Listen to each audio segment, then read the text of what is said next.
There I lay, writhing in bed like a man in his death throes. Again. I'd had the same damn nightmare every morning for a week, and I was starting to go bonkers, not to mention driving my poor girlfriend Joan up the wall.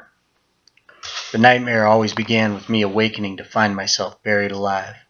It's dark and cold, and after what feels like several minutes of helpless confusion, I begin screaming and pounding on the padded interior of my coffin. I know it's only a matter of time until my air runs out, or until I begin to starve. Either way, I'm in for a horrific death. And the worst part is that, somehow, I know that someone has done this to me on purpose. Who or why, I have no idea, but I know nonetheless. Eventually, I'd either wake up screaming or Joan would shake me until I came out of it. On this particular morning, I woke up screaming. I sat up in bed crying, "Holy shit!" clutching my head. I felt chilly, but I was also sweating, and my heart was thumping so hard I thought it might burst through my chest like that gross little fucker in Alien. "Blaine," Joni groaned. "Not again." "Sorry," I gasped, shaking and twitching. My mind was in a fog of terror, as if the nightmare had followed me into reality, which, looking back, is pretty much what happened. "Another nightmare?" Joni asked. "Yeah," I said, beginning to calm down.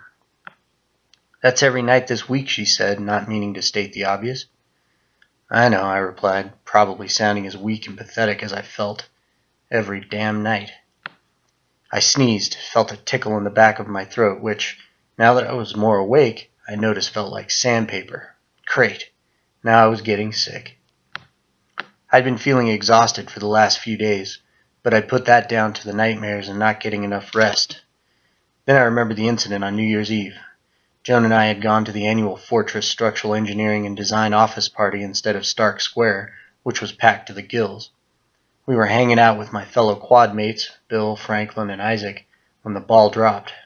I turned to Joan, who'd been hitting the champagne a bit too heavily, and pulled her in for a romantic New Year's kiss. And the next thing I knew, it was 12:03, and I was lying on the floor with a massive headache. Everyone was kneeling around me, concern in their glassy eyes, and Isaac asked if he could call an ambulance. I grinned, despite the pain and confusion, and said no. I hadn't even drank that much. It made no sense, but before my lips ever touched Joan's, I'd collapsed in a heap mid-celebration. "Oh, shit," Joan said, interrupting my thoughts. "I just got my period." I looked over. Joan's cycles were always pretty regular, and she wasn't due for at least another 2 weeks. This was odd, but seemed par for the course with how everything else was going. "That sucks," I said, reaching over, and as soon as I touched her, Joan convulsed with a loud yell. "Shit, that hurts!" "What?" I asked, growing concerned. "What's wrong?" "Cramps," she replied. "Bad ones." Then she slid from bed and rushed, hunched over, to the bathroom. Great, I thought. Just great. And that, I suppose, was the moment when I really began to suspect what was happening, that somehow this was all related. The fainting spell, the nightmares, the encroaching sickness, Joni's sudden period and horrendous cramps. As if something or someone wanted us to live in perpetual misery.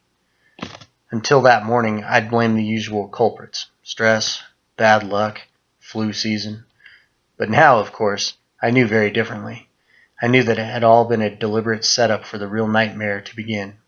Just a prelude to the Nocturne, you might say. And just lately I've been thinking of monsters. If it's true, as the famous painter Francisco Goya asserted in the late 1700s, that the sleep of reason breeds monsters, then what have those monsters to do except maraud through the nightmares of the living? And once loosed, how do we slay them?